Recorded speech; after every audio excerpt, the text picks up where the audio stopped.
Entonces ahora vamos a pasar a Israel, We are going now to Israel, donde el Sabbath where Shabbat ha terminado, is finished. is over. Entonces la fiesta del Shabbat en Israel In terminó Israel, y Shabbat el ends. rabino, the Rabbi Yom Tov, is Yeah. going to introduce his topic, Translator. and we welcome him to the Heart and Mind Festival. And we hope that, oh, he's with his wife.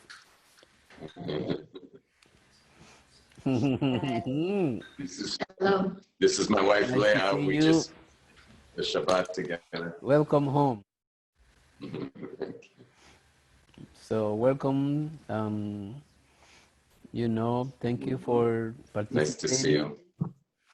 and sharing your tradition with us in this time of so much difficulties. We hope that the message of peace and harmony and right from the center of God is one. So welcome. Thank you. Thank you. So we have a blessing that we make on Saturday night here, which is Shabbat, which means have a good week. And the normal way people look at the world is that the weekend is called the weekend. But we actually see the rest on Shabbat, the Sabbath, as the center of the week.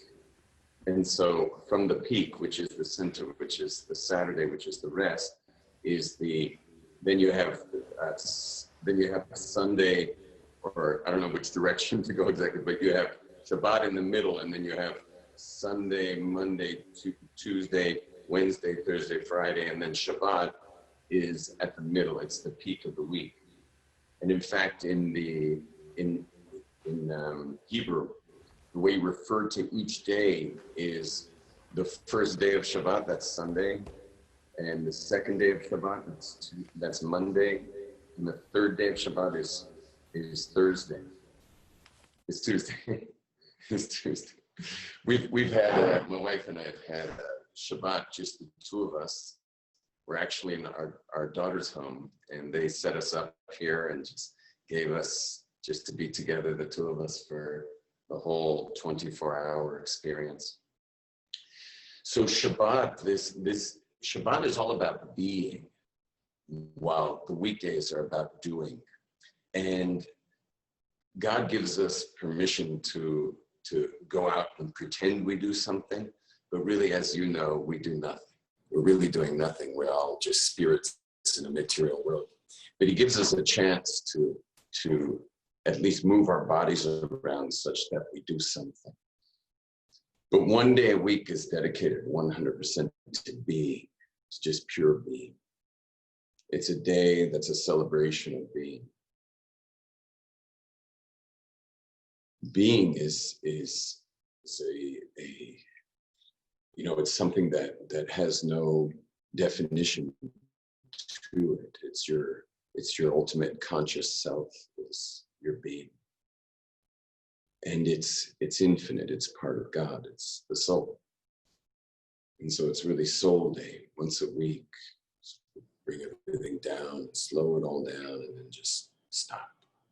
And on the Shabbat, we actually refrain from 39 principal acts of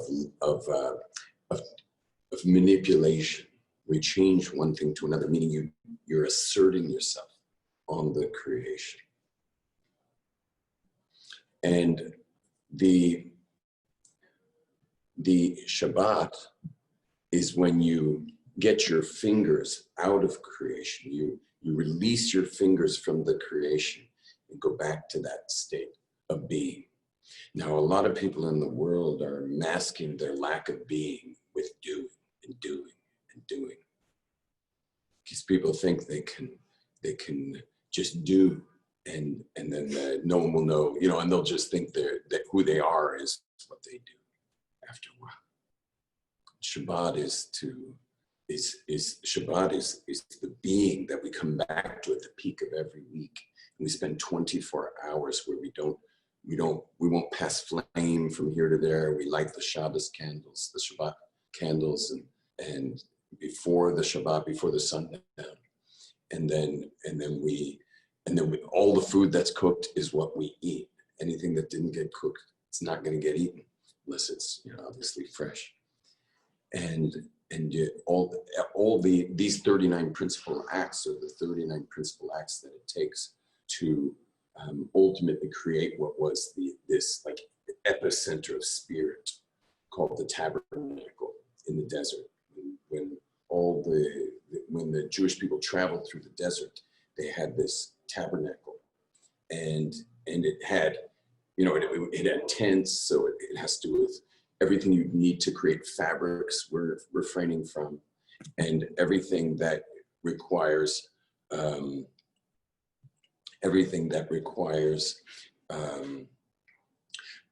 baking, because there were breads that were offered.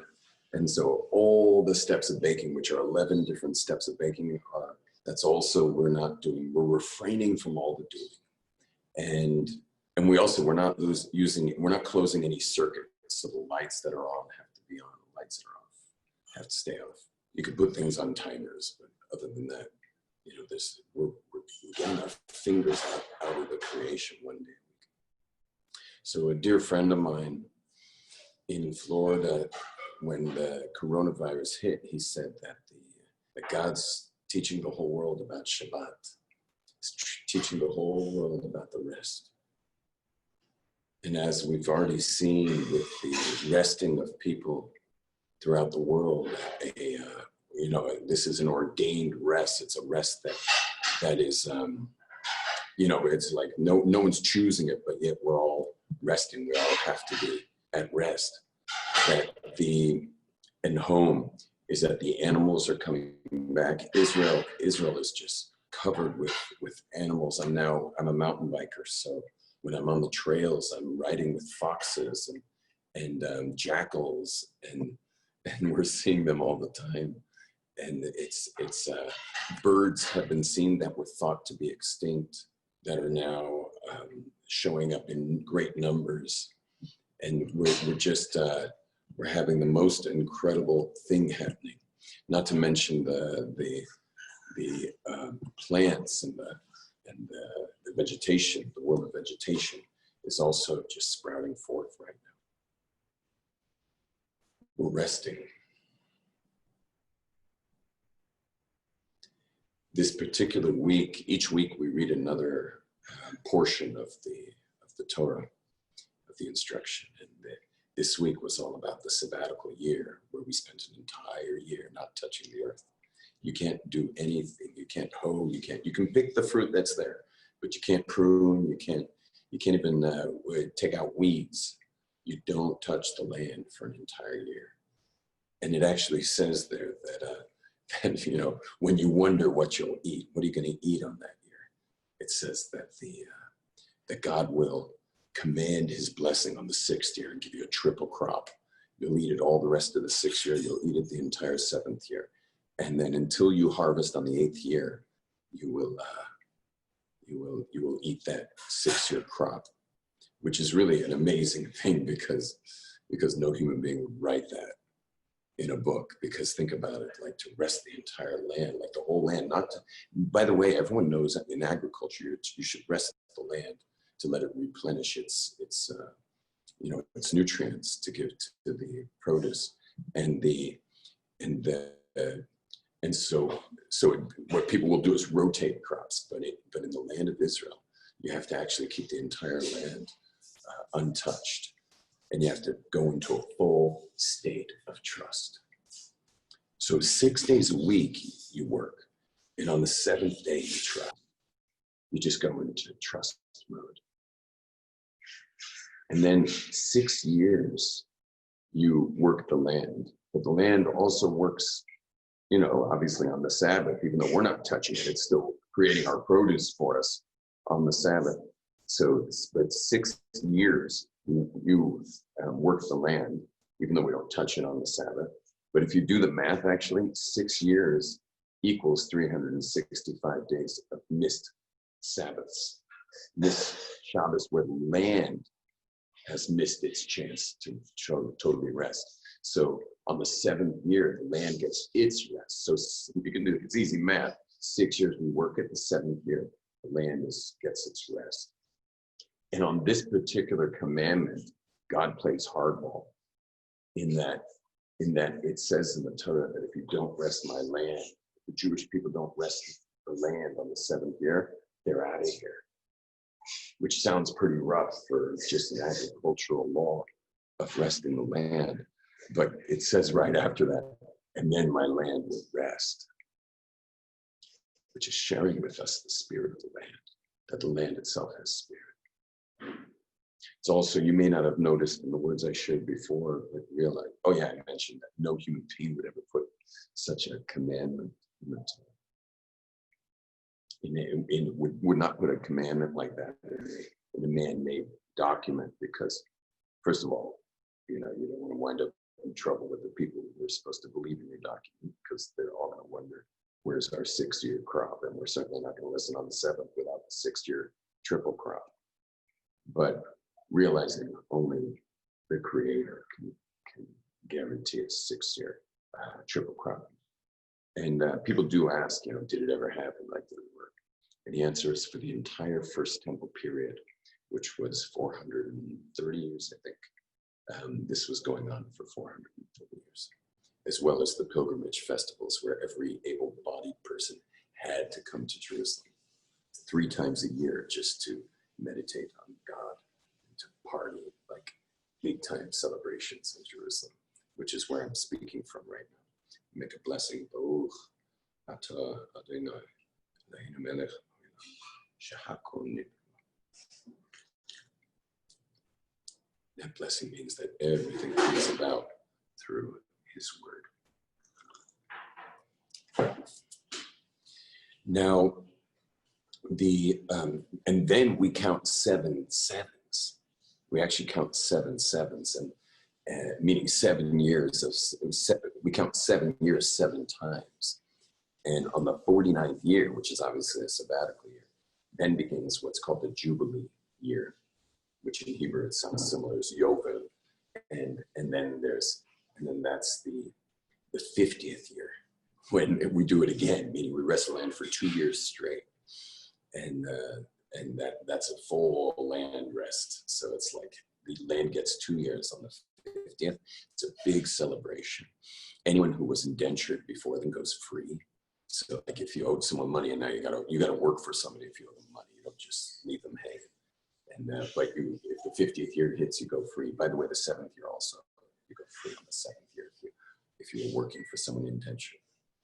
And on the 50th year, everyone goes free. But not only that, but everybody goes back to their ancestral lands. Meaning when you buy a piece of land to live on, to farm, to raise your family, you buy it for the amount of years left in the 50 years.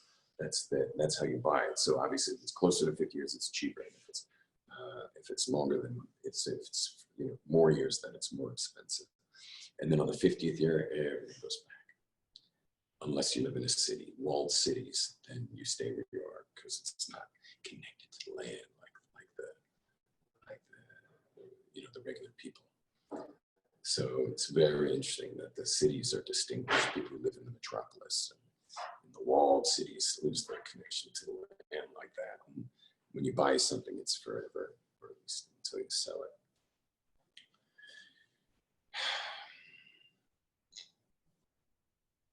Corona means crown. Corona is the crown. That's what it means. And the crown is above the head. It's beyond the head. It's beyond the physical manifestation of the human being that's created in the image of the Creator. So the crown of God, so to speak, is beyond the actual creation. And the crown represents desire to make the creation, to have a creation. The crown represents desire. Because before anything comes into fruition, it starts with desire. You know, the Brooklyn Bridge is made out of, I know it's made out of steel, but it was first made out of desire of people in Brooklyn to get to Manhattan quickly. Airplanes are made out of desire, people to go long distances quickly. Your clothing is made out of the desire of the designers and the people who sewed them to feed their families. Your own flesh is made out of the desire of your parents for one another. And that's the crown. The crown represents desire. And put into all of humanity is desire. All of us have been given desire. And that is the prime motivator. And that's why in Hebrew, the word for desire is ratzon. Ratzon. It's one of the rare two-letter root letters, which is two root. One of the few words in Hebrew that have a two-letter root, which is resh and sadik, and that's ratzon. Resh and sadik is ratzon, and ratzon. The word is from that root of the resh sadik is also the word to run. Ratz means to run, and so. Desire, what does it mean to run? It means to be motivated. When do you run for something? It's when you want it badly. The only time you run for something is when you truly want it. And so desire, how do you get motivated is when you desire something. So what should be our desire? So our desire can be for physical things, but our desire can be for the source of the spiritual, of the physical, which is the spiritual. Desire is. Rabbi, can you hear us? Yeah, I hear you. Okay, great. This is AJ. Nice to see you. And thank you for the beautiful words. We just wanted to know specifically if the Jewish tradition has something to say specifically about the coronavirus and everything that's happening and what your community is experiencing and what the teachers are recommending at this time.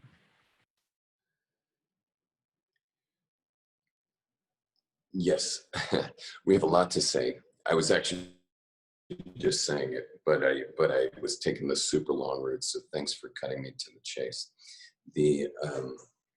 Basically the way it works is like this. First of all, we're extremely communal in Israel. We're together all the time. We gather 3 times a day for meditation. And we were the Jewish community, at least those who are observant of the tradition, have been particularly hard hit as a result of we're together all the time, and so separation was very, very difficult. It took them; they were very slow to separate because they spend so much of their time communally. It's an extremely communal time. The reason why I'm talking about the Sabbath the whole time is about the resting, we believe that this is a message from God to rest. Now, we weren't supposed to be rest. We're not supposed to rest every single day like this, meaning the planet's not supposed to shut down quite like this. But now we see it like polarities, that the planet is so out of control in its expansion. So the Jewish people are seeing it as a time where everything is contracting. The meaning human beings, industriousness is contracting, and that's what I was saying about being, was that everyone's getting back to being, and carefully reconnecting to the truth, reconnecting to the truth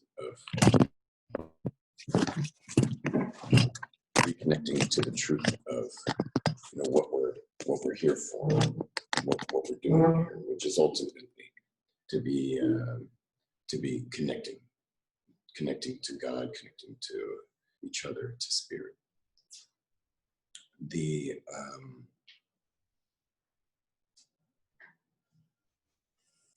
What else to say about it is that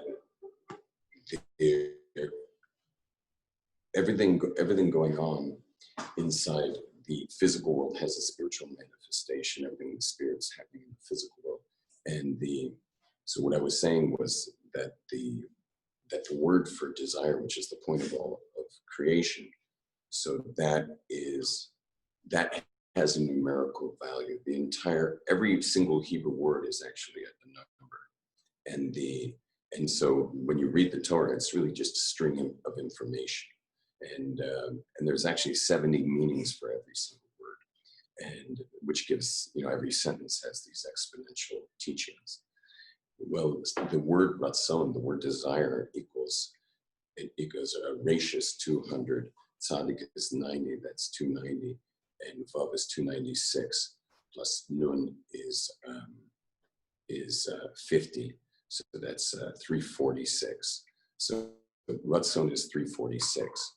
346 is the same numerical value of the word in Hebrew, which is called Shemo, which is his name, which means the Creator's names, which are all confined in the physical world, are all united ultimately they were united for Adam and Eve, and then broken off when they ate from the fruit into our physical world. That we live in this physical 3D seeming environment, and it says that in the end of history, the whole world's going to come back to being able to see the names of God in the physical world, just like Adam and Eve saw.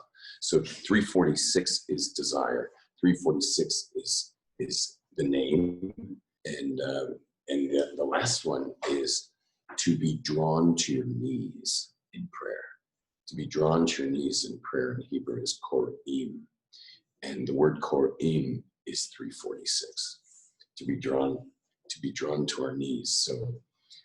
So what happens is basically the names get scattered into creation, and people's desires go for the physical, meaning for the industry, and then they become like, the ego of the man ultimately, rules the world at the expense of spirit.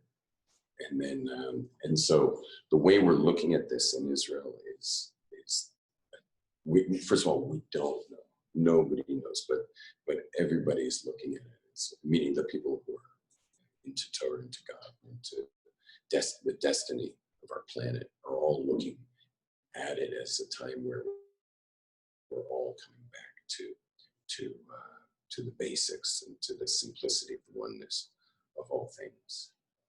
Now, I'd like to just bless everybody who's watching, and send the blessings of Israel to the planet, the blessings of love and peace and healing.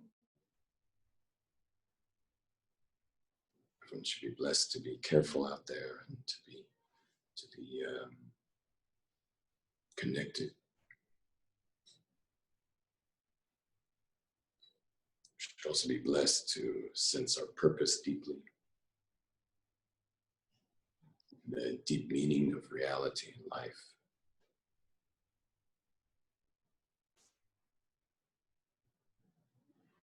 Should be blessed that the fears and the isolation are removed from us, and that we can all connect together in health, happiness, and peace, and the lessons that need to be learned, protection that we have to have for things of spirit, that they are protected. And that the world turns to the wisdom of the people and the elders. And ultimately, that there should be joy. Maestro, I can't see you right now, but can you hear me, Maestro, or can I hear you? Yes, I can hear you. Oh, you can hear me? There you are. Yeah, I see you now. Is there anything specifically you'd like me to? Oh, wait, let me turn up my volume a little. Maestro, is there anything specifically you'd like me to share? Is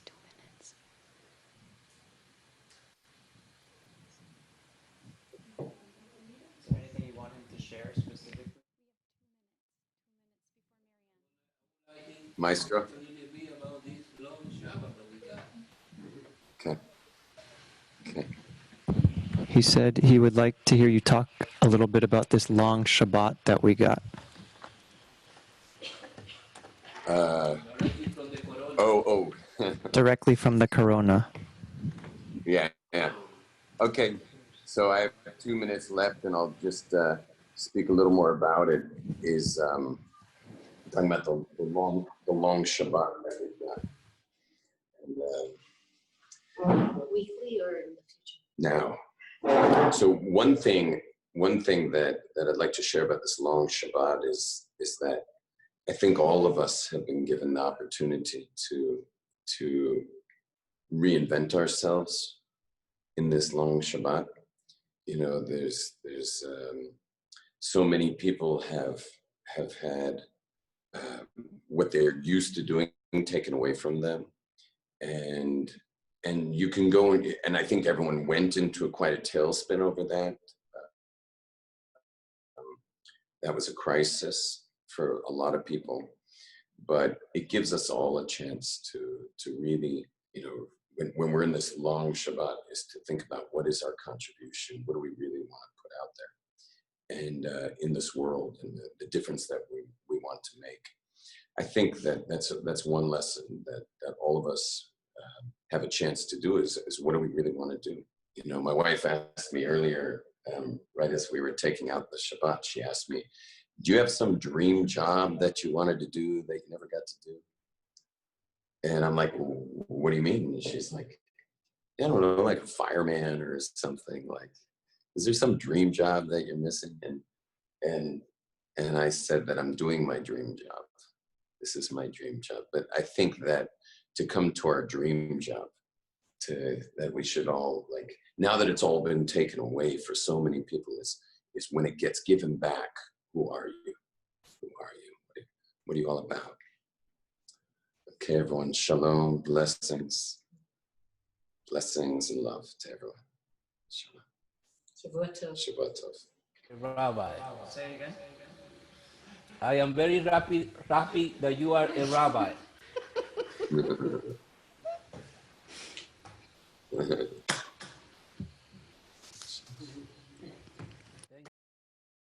Thank you.